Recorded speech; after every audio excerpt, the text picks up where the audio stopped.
Welcome back. Melania is already on the way to divorce Trump. The assets she believes she would inherit are being sold so he may obtain money to pay for his $350 million punishment. Even the Mar-a-Lago property. In this video, we will break everything down for you. But before we proceed, PLS subscribe and give this video a like. Thanks. Also, let's provide perspective to this by giving you the underlying tale. An anonymous 2016 presidential campaign contributor to the New York Times acquired access to Donald Trump's tax files and alleges that the ex-president had been surreptitiously selling his real estate assets for some time before he was slammed with over $500 million in fines. During an interview with the hosts of MSNBC's The Weekend, investigative reporter Suzanne Craig noted that the ex-president looked to have been storing cash, while the precise quantity may stay unclear. Given that most institutions are off-limits to Trump, Craig argued that the only other choice is for him to dive into his own financial holdings. In light of the $450 million financial fraud ruling handed down by Judge Arthur Engoron on Friday, and the $83 million owing to E. Jean Carroll, he won't be able to go to banks and secure a loan. She brought out many people, both while he was president and after he left office, linked Donald Trump with his business affairs, notably with Deutsche Bank, whom he worked closely with. Deutsche Bank has faded from sight in recent years, which is something that many people are unaware of. I mean, there was a lot going on during Trump's presidency, but one thing that went unreported was the fact that he has been diminishing his fortune. The famed Washington Post Office hotel, over which he had an operating lease, was sold by him.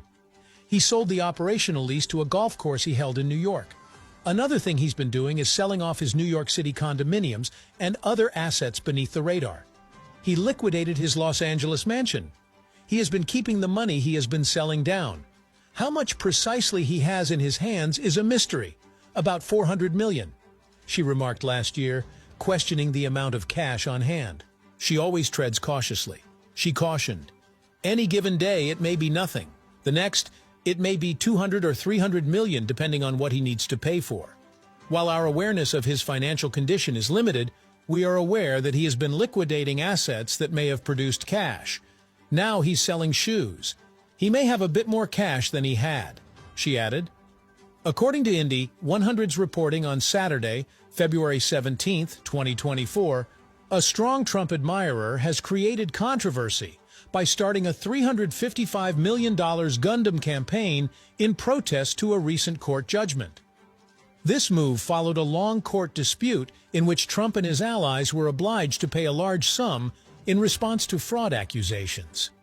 As a consequence of the decision, Trump's ardent fans are having conflicting sentiments, and the MAGA group is growing increasingly split. Judge Arthur Engoron's partial verdict against Trump in September, which held him accountable for fraudulent activities, is the root from which this fundraising drive emerged. The court found Trump guilty of deceiving investors by concluding that he had fraudulently inflated the value of his assets, particularly real estate. This led in Trump being slammed with a huge fine and other penalties, such as being forbidden from becoming a director of any corporation and unable to borrow money from any New York banks for 3 years. In reaction to the decision, Trump stated his disgust, calling it an injustice.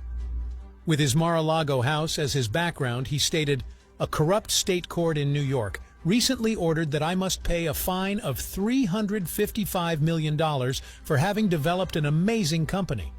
As far as the country is concerned, it is a very sad day."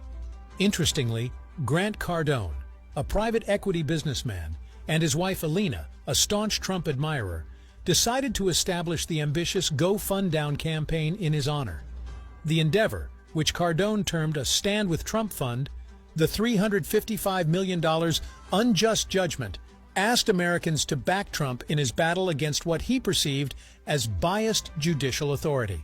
That the people of America are standing together against unjust rulings like this, where biased judges and a corrupt legal system are out of control. Cardone enthusiastically solicited potential authors. A tidal wave of unhappiness and hatred has broken out within MAGA.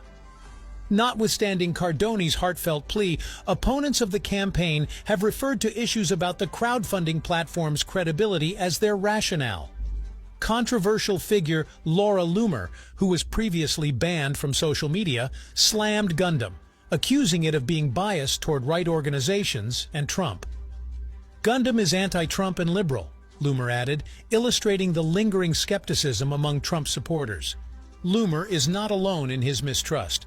Numerous MAGA fans have raised similar worries, urging that the campaign look into alternative financing sources and even called for a platform boycott.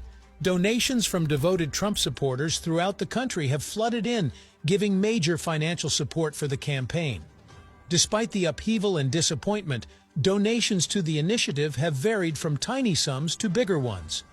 As of this writing, they total more than $44,000. But detractors remain adamant in their condemnation of the effort, calling it dumb and poorly designed, even as money continues flowing in.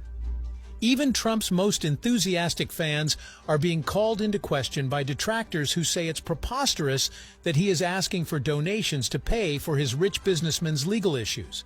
Thanks for joining BBN Official. Hit the subscribe.